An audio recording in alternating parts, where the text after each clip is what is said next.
Apa bacanya?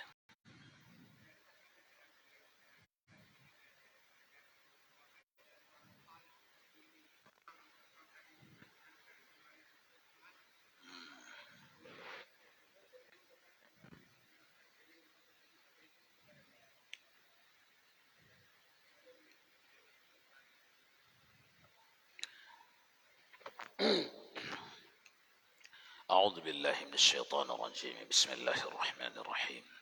إلى حضرة النبي المصطفى محمد رسول الله صلى الله عليه وسلم وعلى آله وأصحابه وأزواجه وذرياته ولكافة الأنبياء والمرسلين والعلماء والشهداء والصالحين شيء لله ولهم الفاتحة. أعوذ بالله من الشيطان الرجيم. بسم الله الرحمن الرحيم.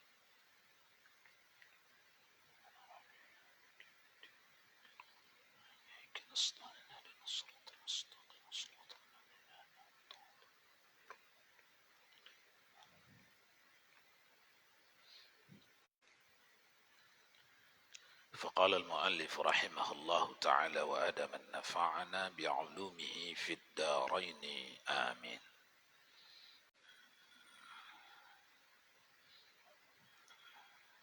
Maka dalam hal seperti ini, itu ya, bukan? Oh, tak hadir.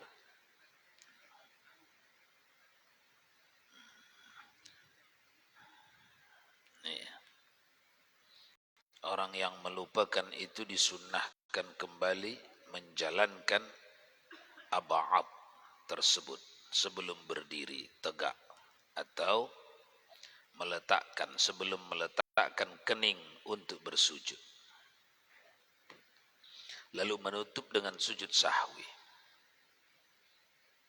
Jika telah mendekati keadaan berdiri dalam gambaran sebagai meninggalkan tasyahud, kalau di bidang tasyahud lah, atau telah sampai keadaan rukuk dalam gambaran sebagai meninggalkan qunut.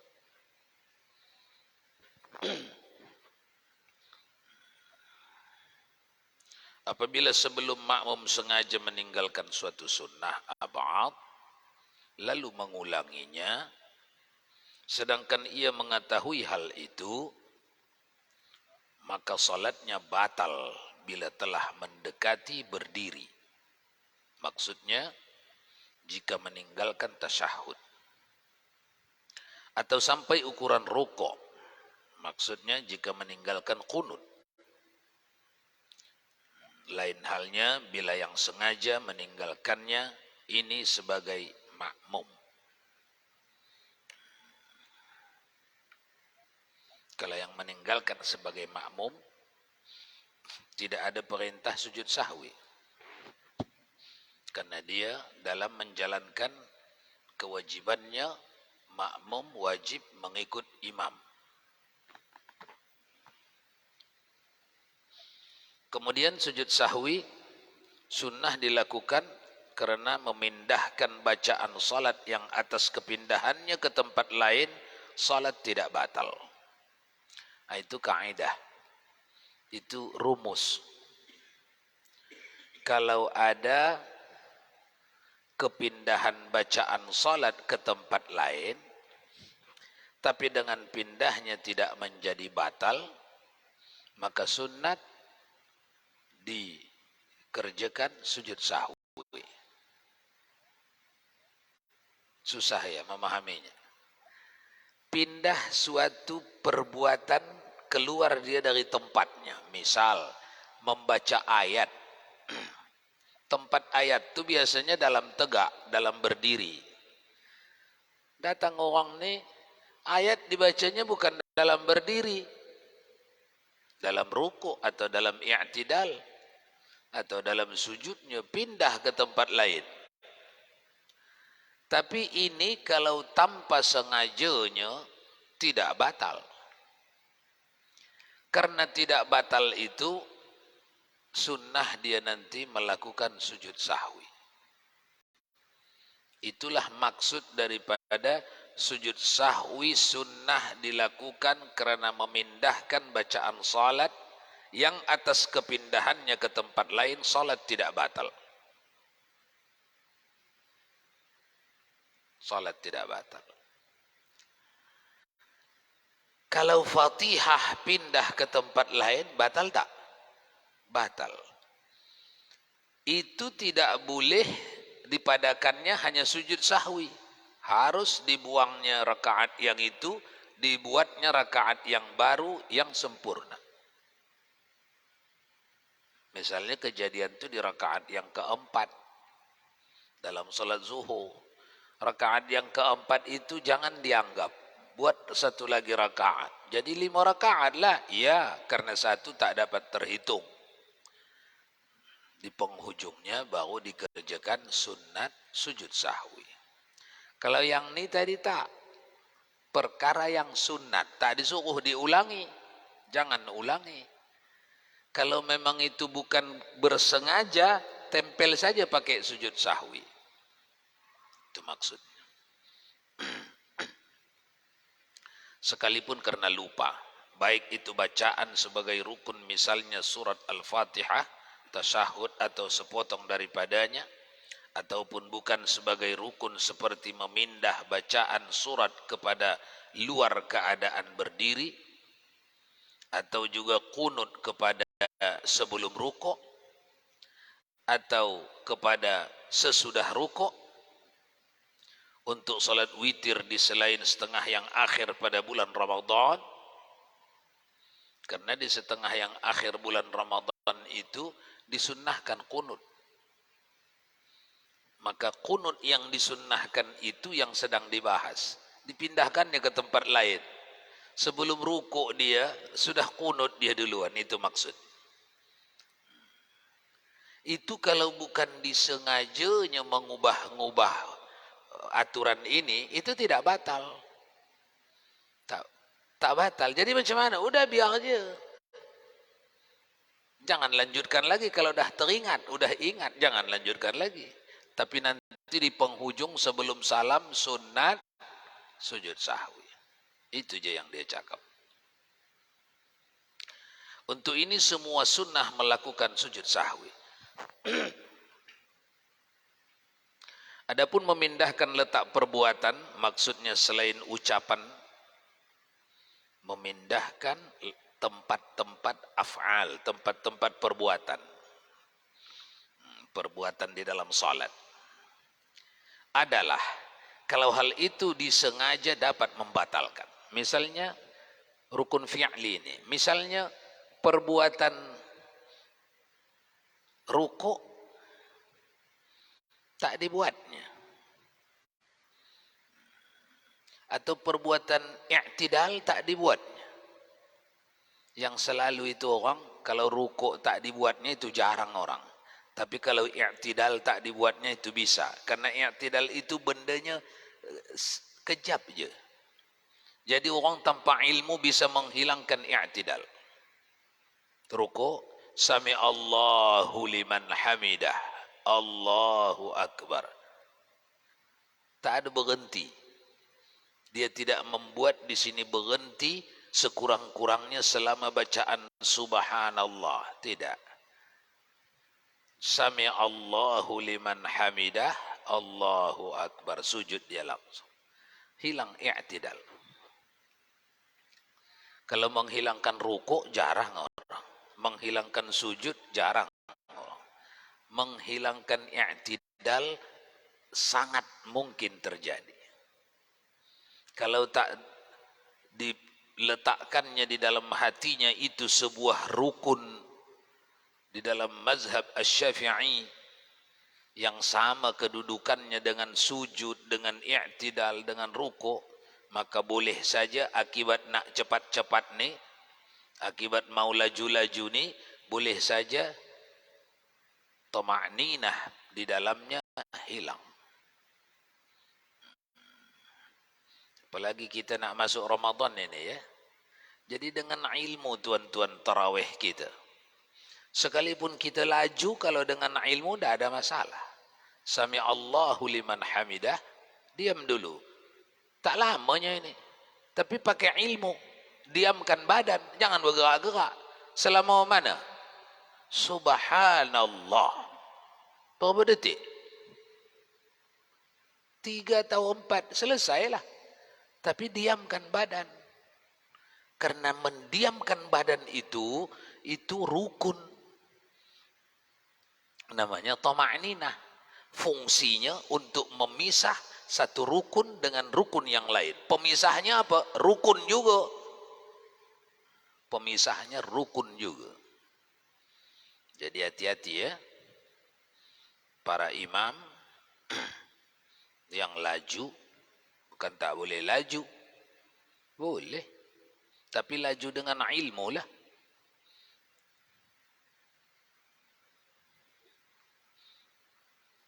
Cuma ditengok juga lah ke belakang. Janganlah laju sangat. Kalau ditengok penumpang awak banyak yang sepuh-sepuh, awak laju sangat, nanti berpatahan pinggang orang tu di belakang.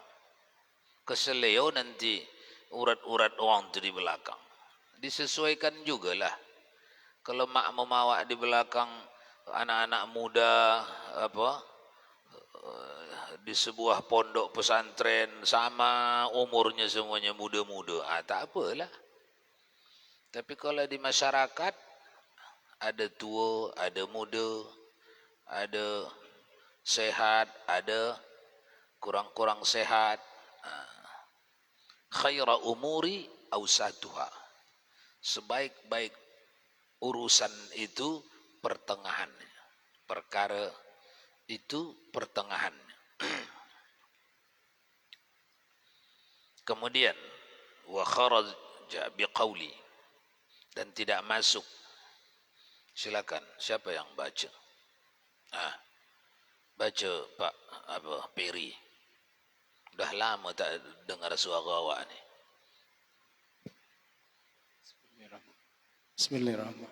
Bismillahirrahmanirrahim. Tidak masuk dalam ketentuan kami yang atas kepindahannya salat tidak batal. Segala sesuatu yang atas kepindahannya dapat membatalkan salat. Misalnya, salam, takbiratul ihram, bisa juga takbir kepindahan ruku dimaksudkan dengan mengucapkan takbiratul ihram. Ya. Apa? Udah. Apa ini yang dicakapnya ini? Yang dicakapnya ini adalah tidak masuk dalam ketentuan kami. Karena ada tadi ketentuan di atas. Begitu memahami kitab nih ya. Karena ada tadi ketentuan di atas. Apa ketentuan yang di atas tuh? Paling atas sekali. Yang huruf tebal tuh tengok. Sujud sahwi sunnah dilakukan karena memindahkan bacaan salat yang atas kepindahannya ke tempat lain, salat tidak batal. Tak masuk itu kalau yang dipindahkan itu yang membatalkan salat. Itu maksudnya.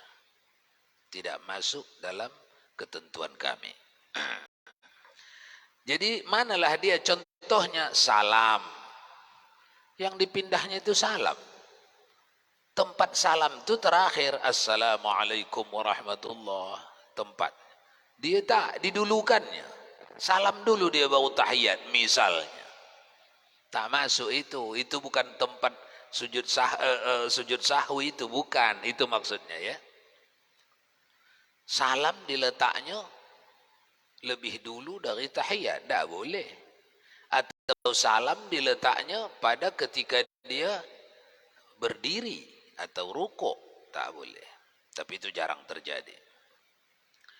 Takbiratul ihram bisa juga takbir intiqalat, kepindahan itu maksudnya takbir kepindahan, takbir yang dari satu rukun ke satu rukun. Allahu Akbar, sami Allahu liman hamidah, Allahu Akbar, itu takbir kepindahan namanya. Kalau itu diniatkannya sebagai takbiratul ihram, itu tak masuk dalam ketentuan kami. Apa tadi ketentuan kami? Tempel dengan sujud sahwi. Tak masuk itu maksud. Jangan tempel saja dengan sujud sahwi itu. Nah, itu maksudnya. Paham ya? Kemudian baca lagi. Lanjut. Sujud sahwi dilakukan karena lupa melakukan perbuatan yang kalau sengaja dilakukan dapat membatalkan salat. Namun tidak membatalkan kalau tidak sengaja dilakukannya. Misalnya, memperpanjang ruku salat yang justru pendek, sekelumit perkataan atau makan, dan menambah ruku yang berupa perbuatan atau bukan ucapan. Ya, sudah. Jadi sujud sahwi ini dikawal dia. Tidak luas tempatnya. Ada tempat yang dibolehkan, ada tempat yang tidak dibolehkan mengerjakannya. Nah ini, sujud sahwi dilakukan karena lupa melakukan perbuatan yang kalau bersengaja melakukannya dapat membatalkan sholat.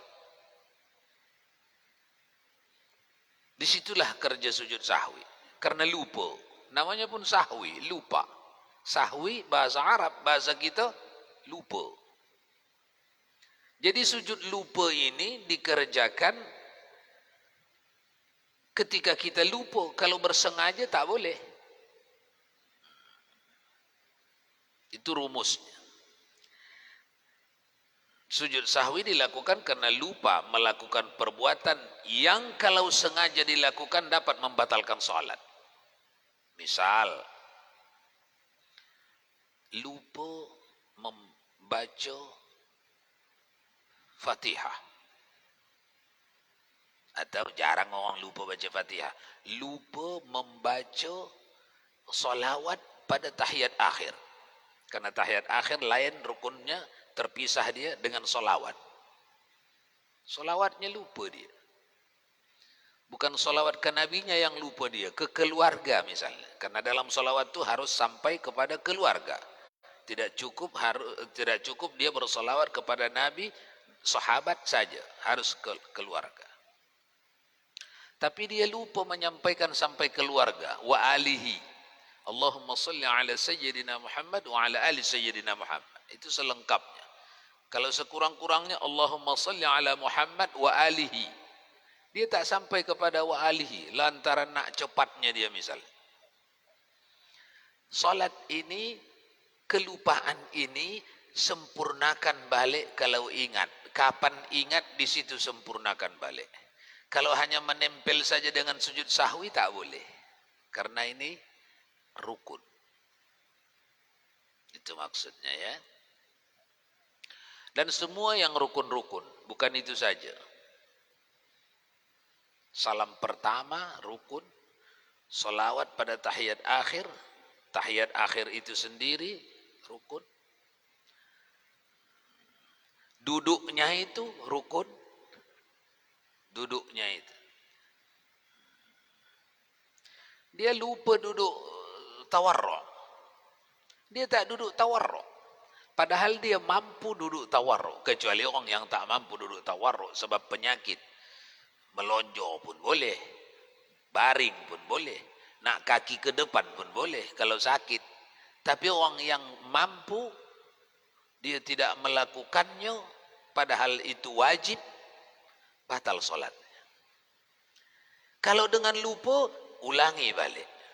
Tidak diizinkan hanya menempel dengan sujud sahwi. Itu maksudnya. Jadi supaya mudah kita, tuan-tuan, rumusnya itu ingati.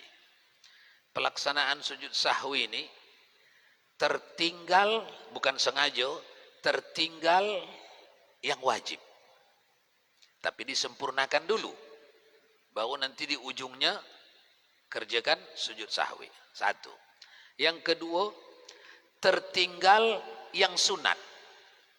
Tak payah disempurnakan lagi, biar aja lewat dia. Di penghujungnya sujud sahwi. Tertinggal aba'ad, sunat yang amat dikuatkan. Yang ketiga ini, tertinggal sunat aba'ad, sunat yang sangat dianjurkan. Kalau belum jauh lagi dah teringat, belum sampai kepada rukun yang di depannya sudah teringat, kerjakan dia. Misalnya qunut subuh. Lupa. Sami Allahu liman hamidah. Allah. Waktu dalam perjalanan lagi dia kepada sujud. Dah ingat. Naik balik. Tapi kalau dah nempel di lantai. Jangan lagi naik. Jadi 3 itu ingati. Itu rumus umum itu. Rumus umum mengerjakan sujud sahwi. Apa tadi yang pertama? Tertinggal yang wajib-wajib. Sempurnakan dulu atau ganti dulu atau perbaiki dulu. Kalau rakaat tambah rakaat. Baru di penghujungnya nanti sunat sujud sahwi. 1. Yang kedua tadi. Tertinggal sunat ab'ad. Sunat yang sangat dikuatkan. Sunat muakkad. Sunat muakkad tinggal. Perbaiki, kerjakan kalau belum sampai kepada rukun yang di depannya. Kalau sudah, jangan bilang sujud, karena bukan di sujud saja kejadiannya, rukun yang di depannya. Kalau sudah sampai kita mengerjakan rukun yang di depannya, jangan lagi ulangi.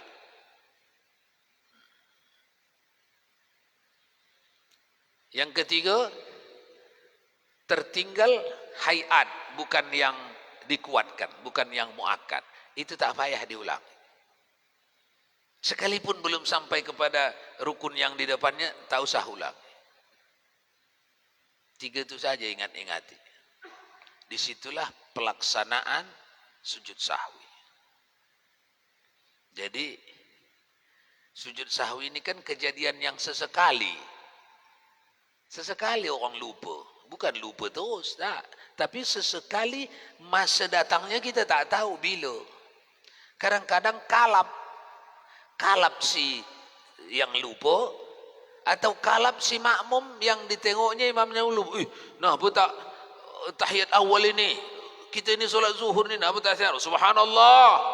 Tak ada acara subhanallah di situ. Itu sunat. Tahiyat awal tinggal, itu sunat. Tak payah awak pakai subhanallah. Bahkan kalau niat awak ucap subhanallah, itu niatnya mengingatkan orang yang lupa ni, batal solat awak. Tak disuruh awak mengajar di dalam solat. Yang diizinkan di dalam solat, berzikir, berdoa, membaca Al-Quran. Berzikir niatnya harus kepada Allah, bukan mengingatkan orang tu. Berdoa, tujuan doa harus kepada Allah, bukan mengingatkan kelupaan orang tu. Qiraatul Quran, niatnya membaca kalamullah, bukan mengingatkan orang tu. Jadi hati-hati, harus dengan ilmu juga tuan-tuan. Kadang-kadang kita bantu imam, misalnya lupa dia bacaan Al-Qurannya, kita bantu dari belakang. Harus dengan ilmu membantunya. Kalau niat kita nak ajari dia sah, kita batal. Karena tidak diizinkan orang mengajari orang lain di dalam salat. Yang diizinkan satu saja, aqimus salata li dzikri. Salat ini semuanya mengingat Allah. Tidak ada kegiatan lain yang diizinkan. Jadi, kalau begitu Ustaz, kita biarkan aja lah tekaing-kaing imam tu lupa dia bacaan. Tak. Kita baca tapi dengan ilmu. Macam mana dengan ilmunya? Niatkan dulu. Sengaja aku ni sedang membaca Al-Quran. Kalau dia ada gunanya sama dia, urusan dia. Aku ni sedang membaca Al-Quran. Mutlak, murni, aku membaca Quran. Bisa tak begitu? Nah, kalau bisa, ingatkan, bantu imam yang sedang lupa atau kepayahan. Kalau tidak, diam aja. Karena kalau niat awak nak membantu dia, mengingatkan dia, batal solat awak. Batal solat. Cek itu di rukun, di mubutilan. Pembatal solat. Nanti nampak itu. Merubah niat. Di pembatal solat itu. Baik. Sesi tanya jawab. Silakan. Siapa yang ingin bertanya? Karena ini mungkin dekat Ramadan, ini penghabisan udah ya. Ada 10 menit lagi.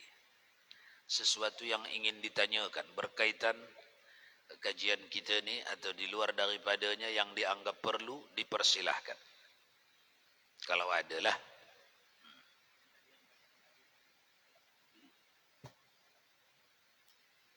Kalau sengaja dilakukan batal, kalau tak sengaja tak batal.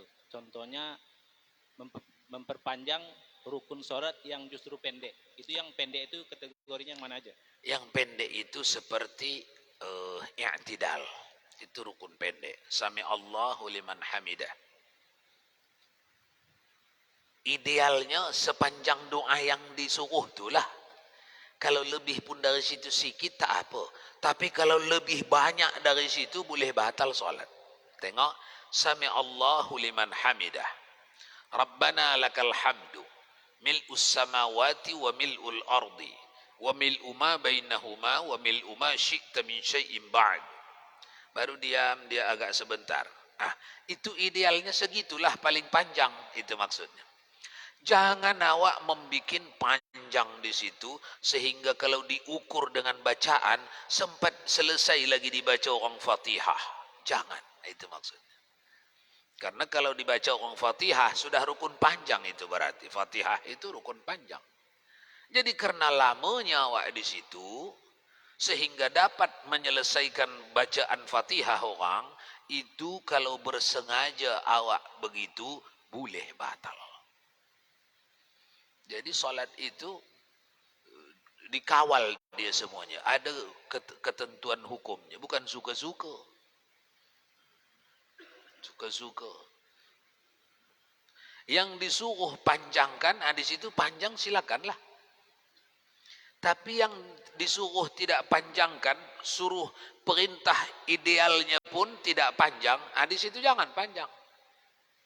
Kalau perintah idealnya panjang, silakanlah panjang. Seperti memanjangkan tahiyat sujud terakhir. Itu pun kalau awak jadi imam. Kalau awak jadi makmum, jangan panjangkan sujud terakhir awak. Imam sudah duduk tahiyat akhir, awak masih di situ lagi. Jangan. Terputus itu kajinya itu. Yang disuruh itu kalau awak menjadi imam, panjangkan daripada 3 kali bacaan kepada 5 atau kepada 7. Supaya makmum itu pun ikut memanjangkan. Dapatlah satu jamaah itu fadilat memanjangkan sujud dalam tahiyat akhir. Kalau imam tidak memanjangkan, makmum jangan memanjangkan sendiri. Karena status dia wajib mutatabi'ah. Mutatabi'ah itu mengiringi.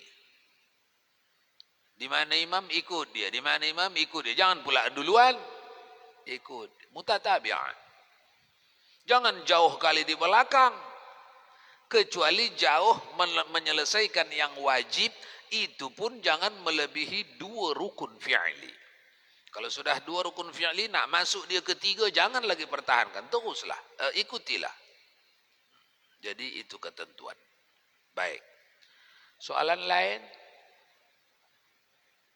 Bagi mic, belakang. Bismillahirrahmanirrahim. Ini mungkin tentang Ramadan, Tarawih. Tentang? Tarawih. Mungkin ada suatu tempat dia tarawih 8 ya. Apakah boleh berpindah ke gitu? Misalnya kita kan di masjid kita, di Masjid Agung ini kan 23, jadi lari ke sini. Macam mana tuh hukum, Pak? Demikian, terima kasih. Meninggalkan masjid yang 8, pergi sholat tarawih ke masjid yang 23. Silakan saja. Itu hukumnya, qiyasnya itu.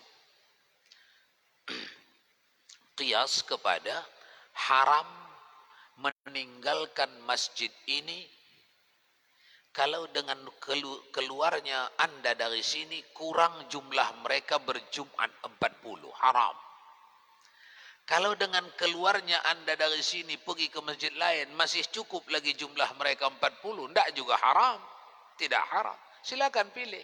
Kecuali Anda sebagai pengurus di sini yang diharapkan untuk menyelenggarakan, itu babnya lain.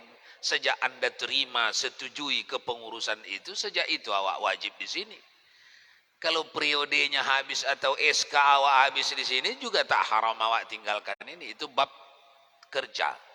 Di luar bab kerja secara umum boleh memilih masjid hendak salat Jumat dimanapun. Kalau dengan keluarnya kita dari masjid kampung kita sendiri tidak mengurangi jumlah mereka 40 orang. Itu hukum yang tertulis di dalam sunnah. Baru kita kiaskanlah. Kalau dengan tarawehnya kita ke tempat lain, taraweh yang kita tinggalkan tuh masih bisa berjalan lagi tak? Kalau masih bisa, silakan pilih tempat taraweh di mana-mana. Iya kalau mereka taraweh. Kalau 8 rakaat tambah 3, 11, mereka tidak taraweh. Hanya secara jahil mereka mengatakan diri mereka taraweh. Kalau secara hukum mereka tidak taraweh. Karena dalil yang mereka pakai itu dalil tahajudnya Nabi. Hanya kalau begitu Ustaz, kenapa tak disanggah ulama-ulama dari dulu? Ulama-ulama kita itu halus. Karena sholat tarawih itu perkara sunat, ulama kita menyanggahnya bukan, hei, harus jujur kamu pengurus masjid, umumkan kepada masyarakat, kamu itu tidak mengerjakan tarawih, kamu itu mengerjakan sholat tahajud. Katakan kepada umat supaya umat bisa memilih mau tarawih atau mau tahajud saja. Ulama-ulama kita dulu tak ada bercakap begitu. Tak ada. Kenapa? Karena perkara ini perkara sunat. Kalau perkara sunat mereka lembut. Makanya dari dulu itu si 8 tambah 3, 11 rakaat. Menamakan diri mereka sholat taraweh. Ulama-ulama diam. Padahal bukan taraweh. Coba cek. Di kitab fikih mazhab syafi'ikah, malikikah, hambalikah, hanafikah. Di kitab Bukharikah, di Muslimkah, di Abu Daudkah, di Turmizikah, di Nasaikah, di Ibnu Majahkah. Tidak ada itu taraweh. Yang ada tahajud. Hadis sahih, maka yaziduhu salatihi min 11 rakaah fi Ramadan wa fi ghairi. Nabi tidak pernah menambahi, tidak pernah mengurangi salat malamnya dari 11 rakaat. Tetap 11 rakaat, baik di dalam Ramadan maupun di luar Ramadan. Itu diletakkan Imam Bukhari, tuan-tuan, di bab tahajud. Hadis itu di Sahih Bukhari di bab tahajud, bukan di bab tarawih. Imam Muslim pun begitu, di bab tahajud, bukan di bab tarawih. Abu Daud, Turmizi, Nasai, Ibnu Majah sama di bab tahajud. Tapi orang secara serampangan ambil dari bab tahajud hadis itu pindahkan ke bab tarawih. Ulama diam, kok diam? Ulama bukan diam, suaranya tak diangkat. Mereka cakap, di kitab mereka cakap, di majelis mereka cakap, tapi suaranya tak diangkat. Karena ulama-ulama kita itu dari dulu ciri-cirinya halus. Kalau datang bertanya ke dia baru dijawabnya. Itu pun berbisik dia menjawab. Kenapa? Karena hakikat salat sunat secara umum tak dikerjakan sama sekali pun tak ada dosa. Tengoklah, tak ada dosa. Mau mengerjakan hanya 2 rakaat, sudah dapat pahala sikit. Mau mengerjakan hanya 4 rakaat, sudah lebih banyak pahala. Mau mengerjakan 8 rakaat, sudah lebih banyak pahala. Mau mengerjakan 10, lagi banyak pahala. Tapi menganggap ada dalilnya tarawih 11 rakaat itu berhadapan dengan ilmu pengetahuan. Makanya ulama-ulama kita itu dulu, dari zaman dulu, ditengoknya itu orang yang mendirikan 11 tuh. Ini ada ilmu tak ini? Bisa baca kitab tak ini? Bisa. Kalau bisa didatanginya atau dipanggilnya atau muzakar. Kalau tengoknya tak bisa bakal marah dia. nanti. Orang dia pun bukannya bisa baca kitab. Apa gunanya saya ajak baca? Udahlah, biar aja lah. Salat sunat aja kok. Makanya diam.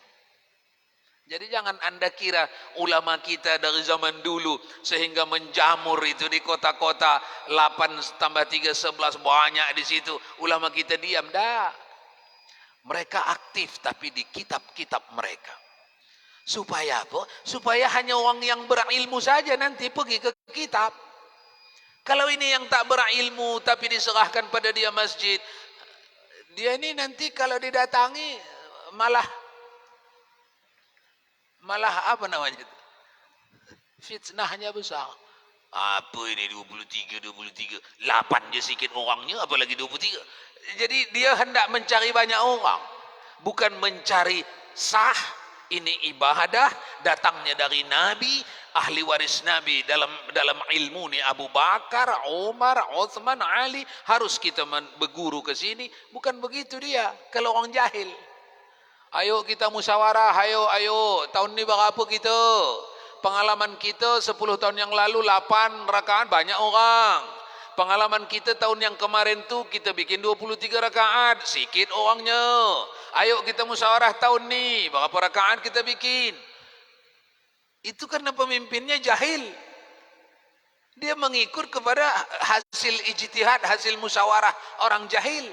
Bukan dia bertanya kepada Syafi'i, Maliki, Hambali, Hanafi, Bukhari, Muslim, Abu Daud, Tirmizi, Nasai, Ibnu Majah. Bukan ini yang ditanyanya. Jadilah hasilnya biar 8 rakaat asal khusyuk. Ada tak kedengaran itu di kampung-kampung? Biar 8 rakaat tambah 3 11. Asal khusyuk, lambat-lambat, pelan-pelan. Daripada 23 lari 150 km per jam, keletak lutuk 7 menit selesai 23. Ya, itu babnya lain. Orang yang laju-laju meninggalkan tamakninah, itu orangnya apa? Tanpa ilmu. Masa ilmu, susunan ilmu yang sudah ada digantikan dengan pembicaraan yang tanpa ilmu? Babnya lain. Kami memilih 8 supaya lambat-lambat. Karena sudah kami cuba kalau 23 laju-laju. Laju-laju itu babnya itu lain. Ada laju yang sah, ada laju yang tidak sah. Tapi ada tarawih 23 yang sah, tapi tidak ada tarawih 8 tambah 3 11 yang sah. Itu babnya lain. Jadi sebenarnya bukan ini yang ditanya, tapi ini kejap lagi akan berlaku. Jawabannya pada pertanyaan itu, silakan pergi ke mana-mana masjid. Kalau dengan perginya Anda masih berjalan di situ pelaksanaan tarawih. Kalau 8-nya yang awak tinggalkan tuh, dan mereka tidak mau mengumumkan bahwa mereka tidak bertarawih, mereka hanya mengerjakan tahajud, sedangkan awak memang hendak mengerjakan tarawih, memang betul lah awak harus tinggalkan lah itu. Nak salat tarawih tak? Carilah masjid yang tarawih. Tarawih itu tidak ada kecuali 23. Kalau 8 tambah 3 itu tahajud. Awak tadi mau salat apa ini? Salat tahajud apa salat tarawih? Carilah yang salat tarawih. Kalau nak salat tahajud situlah. Baik. Habis masanya. Tuan-tuan mustami'in rahimakumullah. Dari hari ke hari harus semakin faham kita, semakin jelas kita. Itu orang-orang yang mendirikan tarawih 8 tambah 3 11 itu bukan musuh kita, bukan. Itu kawan kita yang apabila punya kemampuan kita membentangkan hukumnya kepada mereka, bentangkan. Kalau tak mampu, menceritakan gambaran orang yang bisa membentangkan. Awak ketua di sini 8 tambah 3 awak kan? Iya, itu orang tu dia tahu dalilnya tidak ada tarawih 11. Cuba engkau cakap dengan dia. Itu yang kedua kalau bisa. Kalau itu pun tak bisa, yang lebih umum. Tuan kan mengumumkan di sini 8 tambah 3 11 sebagai tarawih. Kata orang tu, Kalau 8 tambah 3 11 yang awak umumkan, awak kata orang tu bukan kata saya, kata orang itu. Awak tu masih membohongi orang ramai secara ilmu, secara ilmiah. Yang awak kerjakan tu bukan tarawih, tapi awak umumkan tarawih. Kata itu. Jangan marah pada saya, marah pada itu. Yang awak kerjakan itu bukan tarawih, tahajud. Jadi kata orang tu, awak mesti konsekuen cakap pada umat, hei umat, tahun ini di masjid kami ini tak tarawih, kami tidak mengadakan tarawih, kami hanya mengadakan tahajud. Cakap itu pak. Mudah-mudahan tersulut dia, datang dia ke orang tu. Kan kalau tak tersulut dia lambat, dia tak ada datang dia. Dari tahun ke tahun begitu je lah, diam dia dalam masjidnya itu. Umat sekitar itu pun diam juga, tak ada apa namanya itu, aksi dan reaksi. Jadi tugas anda menyulut itu, sulut dia biar datang dia ke orang tu. Nanti datanglah dia ke orang tu marah-marah, baru nanti diterangkan orang tu lah, yo memang awak tidak terhormat mengumumkan kepada orang awam. Orang awam tu kan jahil, awak yang tahu hukum, awak umumkan sama orang awam tu tarawih, awak tak kerjakan tarawih. Tengok ini dalilnya ni, di Bukhari, di Muslim, di Abu Daud, di Tirmizi, di Nasai, di Ibnu Majah, di dalam Syafi'i, di dalam Maliki, Hambali, Hanafi. Tengok ini, yang tarawih itu semua ikut apa yang diumumkan oleh Umar bin Khattab. Karena cakap Umar bin Khattab itu bukan sedang mencakapkan perbuatan dirinya, dah, sedang mencakapkan perbuatan dia bersama Nabi. Jadi dia meriwayatkan hadis fi'liyah Nabi namanya. Hadis Nabi itu ada qauliyah, ada fi'liyah, ada taqririyah. Taqririyah kejadian di zaman Nabi disampaikan ke Nabi, Nabi diam. Itu hadis Nabi, namanya taqririyah. Hadis fi'liyah ada perbuatan Nabi. Nabi tak cakap, tapi diperbuat Nabi. Itu yang diriwayatkan sahabat. Itu hadis, namanya hadis fi'liyah. Yang biasa kita fahami hadis qauliyah, cakap Nabi. Padahal bukan itu saja hadis, dua lagi hadis. Jadi tahun demi tahun kita harus semakin mencerdaskan kehidupan beribadat. Jadi mungkin tak nampak kontribusi anda di situ, tapi dalam catatan Allah itu ada. Mungkin tak nampak kontribusi anda. Anda hanya datang bercakap, bersembang-sembang sama pengurus masjid itu, anda cakapkan. Lalu anda sulut sikit sehingga dia terbakar, dia pun datang kepada orang yang berilmu. Diam-diam dia pasti sembunyi, malu dia nampak orang. Tapi sudah ada minatnya datang sembunyi-sembunyi. Nanti dicarinya ustaz tu waktu kosong. Betul tak awak cakap, tidak ada ini tarawih kami ini. Kami ini hanya tahajud kepada orang berilmu. Nanti dijawab ustaz tu, yo, ini dia tengok. Kerja awak ni tahajud, bukan tarawih. Bertambahlah ilmu orang tua tu. Bertambahlah ilmu ketua masjid tu. Berubahlah dia pada saatnya. Begitu. Allah alam bisawab wa ilaihi marji'ukum fa unabbi'ukum bima kuntum ta'malun. Jadi inilah pertemuan terakhir kita untuk dalam 1444 Hijriah. InsyaAllah pada selepas Aidul Fitri, kalau masih ada umur, kita akan membuka kembali majlis kita ini. Mudah-mudahan Allah sampaikan kita ke dalam Ramadan dengan berkat majlis kita, kita dapat diizinkan Allah bersama-sama ibadah di dalam Ramadan. Amin ya rabbal alamin. A'udzu billahi minasyaitonir rajim. Bismillahirrahmanirrahim.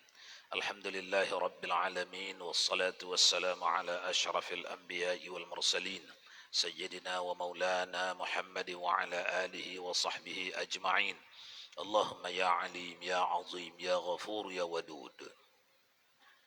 Allahumma salli wa sallim wa barik ala ruhi sayyidina Muhammadin fil arwah wa ala jasadihi fil ajsadi wa ala qabrihi fil quburi وعلى آله وصحبه وبارك وسلم. فسبحانك اللهم وبحمدك أمرتنا بالدعاء ووعدتنا بالاستجابة، فلك الحمد يا ربنا كما ينبغي لجلال وجهك الكريم ولعظيم سلطانك. يا ربنا لك وجهنا وجهنا، فأقبل إلينا بوجهك الكريم، واستقبلنا بمحض عفوك وكرامك، وأنت ضاحك إلينا وراض عنا. يا عزيز يا غفار يا أرحم الراحمين. اللهم صل وسلم وبارك على سيدنا محمد، طب القلوب ودوائها، وعافية الأبدان وشفائها، ونور الأبصار وضيائها، وقوت الأرواح وغذائها، وعلى آله وصحبه وسلم تسليما كثيرا. اللهم صل وسلم وبارك على سيدنا محمد صلاة توسع بها علينا الأرزاق، وتحسن بها لنا الأخلاق، وعلى آله وصحبه وبارك وسلم. وصلى الله وسلم على سيدنا محمد وعلى آله وصحبه أجمعين. سبحان ربك رب العزة عما يصفون، وسلام على المرسلين، والحمد لله رب العالمين. تقبل الله.